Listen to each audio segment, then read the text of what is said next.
Telangana RTC కార్మికులతో చర్చలకు సిద్ధమని మంత్రి పొన్నం ప్రభాకర్ ప్రకటించారు. మే 7న సమ్మెకు వెళ్తామని టీజీ ఆర్టీసీ కార్మికులు ప్రభుత్వాన్ని హెచ్చరించారు. సమ్మె నోటీసుపై తెలంగాణ రాష్ట్ర రోడ్డు రవాణా శాఖ మంత్రి పొన్నం ప్రభాకర్ స్పందించారు. ప్రస్తుతం రాష్ట్ర ఆర్థిక పరిస్థితి బాగలేదని అర్థం చేసుకోవాలని విజ్ఞప్తి చేశారు. ఆర్టీసీ ఇప్పుడిప్పుడే లాభాల బాటలో నడుస్తోందన్నారు ఆయన. ఈ నెల 5, 6వ తేదీల్లో కార్మికులు ఎప్పుడొచ్చినా చర్చిస్తామన్నారు మంత్రి పొన్నం.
తెలంగాణ ఆర్టీసీ కార్మికులతో చర్చలకు సిద్ధమని మంత్రి పొన్నం ప్రభాకర్ ప్రకటించారు. మే 7న సమ్మెకు వెళ్తామని టీజీ ఆర్టీసీ కార్మికులు ప్రభుత్వాన్ని హెచ్చరించారు. సమ్మె నోటీసుపై తెలంగాణ రాష్ట్ర రోడ్డు రవాణా శాఖ మంత్రి పొన్నం ప్రభాకర్ స్పందించారు. ప్రస్తుతం రాష్ట్ర ఆర్థిక పరిస్థితి బాగాలేదని అర్థం చేసుకోవాలని విజ్ఞప్తి చేశారు. ఆర్టీసీ ఇప్పుడిప్పుడే లాభాల బాటలో నడుస్తోందన్నారు ఆయన. ఈ నెల 5, 6వ తేదీల్లో కార్మికులు ఎప్పుడొచ్చినా చర్చిస్తామన్నారు మంత్రి పొన్నం. ఇదే అంశంపై మరింత సమాచారాన్ని మా ప్రతినిధి శేఖర్ అందిస్తారు. శేఖర్, చెప్పండి. మే 7న అటు టీజీ ఆర్టీసీ కార్మికులైతే సమ్మెకు వెళ్తామంటూ కూడా ప్రభుత్వాన్ని హెచ్చరించారు. మరోవైపు చూస్తే మంత్రి పొన్నం అయితే అటు ఆర్టీసీ కార్మికులతో చర్చలకు సిద్ధం, మే 5, 6లో ఎప్పుడొచ్చినా కూడా సిద్ధం అంటూ కూడా ప్రకటించారు. ఈ నేపథ్యంలో వాళ్ళు చర్చలకు ఎప్పుడు వెళ్తారని అనుకోవచ్చు? అప్డేట్స్ ఏంటి? తెలంగాణ ఆర్టీసీకి సంబంధించి ఆర్టీసీ కార్మికులు తెలంగాణలో మే 7న సమ్మెకు దిగాలని ముందుగానే ప్రకటన చేశారు. మే 7న సమ్మెకు దిగే అవకాశం ఉందని చెప్పేసి ఆర్టీసీ కార్మికులందరూ ఆర్టీసీకి సంబంధించిన యూనియన్లు ముందుగానే ప్రకటించాయి. దీంతో ప్రభుత్వం వెంటనే అలర్ట్ అయి, అంటే ప్రధాన డిమాండ్లు తెలంగాణలో ఆర్టీసీ కార్మికులకు ప్రధానంగా ఉద్యోగ భద్రత, ప్రభుత్వంలో విలీనం చేయాలి అని చెప్పేసి, అండ్ పే స్కేల్ పెంచాలి, ఉద్యోగ భద్రత, ప్రధానమైన 3 డిమాండ్లతో ఆర్టీసీ సమ్మెకు దిగాలని నిర్ణయించుకున్నాయి ఆర్టీసీ కార్మికులు, ఆర్టీసీ సంఘాలు. అంటే ప్రధానంగా వాళ్ళకు పే స్కేల్ ఒకటి, ఉద్యోగ భద్రత ఒకటి, ప్రభుత్వంలో విలీనం చేయాలనే ప్రధాన డిమాండ్లతో సమ్మెకు దిగాలని యోచించిన చివరి నిమిషంలో ఇదే విషయంలో ప్రభుత్వం వెంటనే స్పందించింది.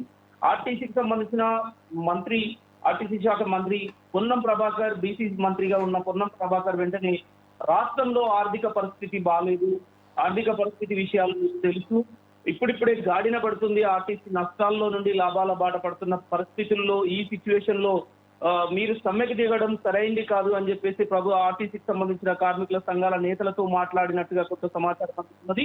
వాళ్ళని వద్దు అని చెప్పినట్టుగా తెలుస్తున్నది. ఇదే విషయం పైన సీఎం తెలంగాణ ముఖ్యమంత్రి రేవంత్ రెడ్డి కూడా మేడే ప్రపంచ కార్మికుల దినోత్సవం సందర్భంగా కూడా మేడే రోజు రవీంద్ర భారతిలో ఆర్టీసీ కార్మికులను ఉద్దేశించి రాష్ట్ర ముఖ్యమంత్రి కూడా సమ్మెకు దిగడం ఇది కరెక్ట్ కాదు, మీ సమస్యలపైన ఏదైనా ఉంటే ప్రభుత్వంతో చర్చించాలి, దానికి ప్రభుత్వం సిద్ధంగా ఉంది, 5, 6 తారీఖుల్లో కూడా మేము మీకు టైం ఇస్తాము, మీ ప్రధాన డిమాండ్లు ఏందో, మీ సమస్యలు ఏందో ప్రభుత్వం దృష్టికి తీసుకురండి, మంత్రి పొన్నం ప్రభాకర్ మీతో చర్చించడానికి సిద్ధంగా ఉన్నారని సీఎం రేవంత్ రెడ్డి కూడా, తెలంగాణ ముఖ్యమంత్రి కూడా ప్రకటన చేశారు.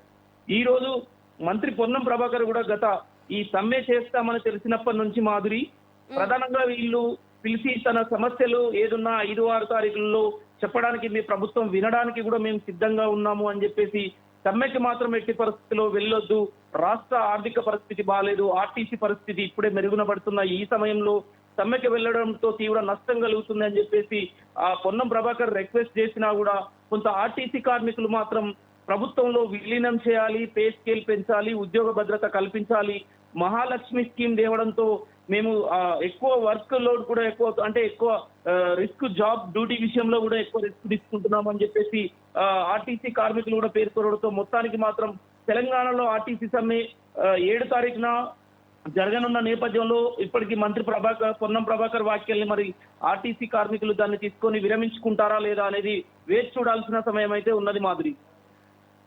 అయితే శేఖర్, రాష్ట్ర ఆర్థిక పరిస్థితి బాగోలేదు అండ్ ఇప్పుడిప్పుడే ఆర్టీసీ లాభాల బాటలో పయనిస్తోంది అన్నట్లుగా కూడా అటు మంత్రి పొన్నం అయితే కామెంట్ చేశారు. ఈ కామెంట్ ని మనం ఏ విధంగా చూడొచ్చు అంటారు? అంటే ఈ నేపథ్యంలో అటు ప్రభుత్వం అయితే చర్చలకి సిద్ధం అంటూ కూడా ఒక సానుకూలమైన మెసేజ్ ఇచ్చిన నేపథ్యంలో ఆర్టీసీ కార్మికులు అటు చర్చలకు వెళ్ళి అసలు సమ్మె ఆలోచన అనేది విరమింపజేసే ఆలోచన ఏవైనా ఉంది అని అనుకోవచ్చు అంటారా సిచ్యువేషన్? ఎస్ మాధురి, అంటే ప్రధానంగా ఆర్టీసీ మహాలక్ష్మి ఫ్రీ బస్ ఏదైతే తీసుకొచ్చారో కొంత దాని వల్ల ప్రభుత్వమే భరించాల్సిన పరిస్థితి, ప్రభుత్వం ఆర్టీసీకి పే చేయాల్సిన పరిస్థితుల్లో ఆర్టీసీకి శాలరీ జీతాలు అందుతున్నా కూడా, డిఏలు అందుతున్నా కూడా ప్రధానంగా గత ప్రభుత్వం కావచ్చు మొత్తానికి ప్రభుత్వంలో విలీనం చేయాలి, ప్రభుత్వ ఉద్యోగులుగా గుర్తించాలి, పే స్కేల్ పెంచాలి అన్న నేపథ్యంలో రాష్ట్ర ఆర్థిక పరిస్థితి బాలేదు, అప్పులమయంలో ఉన్నది అని చెప్పేసి స్వయంగా రాష్ట్ర ముఖ్యమంత్రి ప్రతిసారి చెప్తున్న పరిస్థితి. అంటే ఇప్పుడున్న ఆర్థిక పరిస్థితి, ఆర్థిక బడ్జెట్ లోటు పరిస్థితి వల్ల ఆర్థిక ఇబ్బందులతోటి తెలంగాణ రాష్ట్రంలో ఆర్టీసీ కార్మికులు ఏదైతే ప్రధాన డిమాండ్లు ఉన్నాయో అవి నెరవేర్చే పరిస్థితి పైన, సాధ్య అసాధ్యాలపైన మనం చర్చిద్దాము, మీ సమస్యలపైన 5-6 తారీఖుల్లో మీరు ముందుకు రావాల్సిందిగా మీకు సమయం ఇస్తామని చెప్పేసి రాష్ట్ర ప్రభుత్వం అయితే చెప్పడం జరిగింది. కానీ ఈ విషయంలో ఆర్టీసీ కార్మికులు అందరూ ఒక యూనిటీ ఏదైతే మాట్లాడుకొని ఈ సాధ్య అసాధ్యాలపైన ప్రభుత్వంతో చర్చలకు వెళ్ళాలా లేదంటే సమ్మెకు దిగాలా అనేది మాత్రం ఆర్టీసీ కార్మికులు ఇంతవరకు ఆ యూనియన్ ఇంకా ప్రకటించలేదు మాధురి. మరి మొత్తానికి ఈ రోజు 5 తారీఖు 6 తారీఖు నాడు ప్రభుత్వం చర్చలకు పిలిచింది కనుక వాళ్ళ సమస్యలు వినడానికి ప్రభుత్వం సిద్ధంగా ఉందని చెప్పేసి మంత్రి పొన్నం ప్రభాకర్ చెప్పారు కనుక వాళ్ళు ఎలాంటి నిర్ణయం తీసుకుంటారనేది మాత్రం చూడాలి. ఒకవేళ మంత్రి పొన్నం ప్రభాకర్ వ్యాఖ్యలు కనుక వాళ్ళు వినలేని పరిస్థితిలో ఉంటే సమ్మెకు వెళ్లే అవకాశం ఉంది. లేదు, ఆర్థిక పరిస్థితి బాగాలేదని చెప్పేసి ఏదైతే రాష్ట్ర ముఖ్యమంత్రి పొన్నం ప్రభాకర్ చెప్తున్నారో ఆ వ్యాఖ్యలను వాళ్ళు తీసుకుని చర్చలకు వెళ్ళినట్లయితే కొంత సమయం ప్రభుత్వం అడిగే అవకాశం ఉంది. వీళ్ళ సమస్యలు తీర్చడానికి ప్రభుత్వం ఎంత సమయం అడుగుతుంది అనేది మాత్రం తెలవాల్సిన పరిస్థితి మాధురి. అయితే శేఖర్, అసలు అటు మంత్రితో చర్చలకు వెళ్తారా లేదా అన్నది ఆర్టీసీ కార్మికుల యూనియన్ ఏదైతే ఉందో ఎప్పటి లోపల క్లారిటీ ఇచ్చే అవకాశం ఉంది? ఇన్ కేస్ చర్చలకు వెళ్తే ఎటువంటి ప్రధాన డిమాండ్లు అయితే ఉంచే అవకాశం ఉందనుకోవచ్చు అంటారు? అంటే ఆల్రెడీ మంత్రి ఇప్పుడే ఆర్థిక పరిస్థితి బాగోలేదన్నట్లుగా ఇండైరెక్ట్ గా కూడా ఒక మెసేజ్ అయితే పంపారు. ఎలా చూడొచ్చు అంటారు? ఎటువంటి ప్రధాన డిమాండ్ ఉంచవచ్చు అంటారు? అంటే ప్రభుత్వంలో అటు ఉద్యోగులను అయితే కలుపుకోవాలన్న ప్రధాన డిమాండ్ని అయితే వాళ్ళు వ్యక్తపరిచే అవకాశం ఉందని అనుకోవచ్చు అంటారా?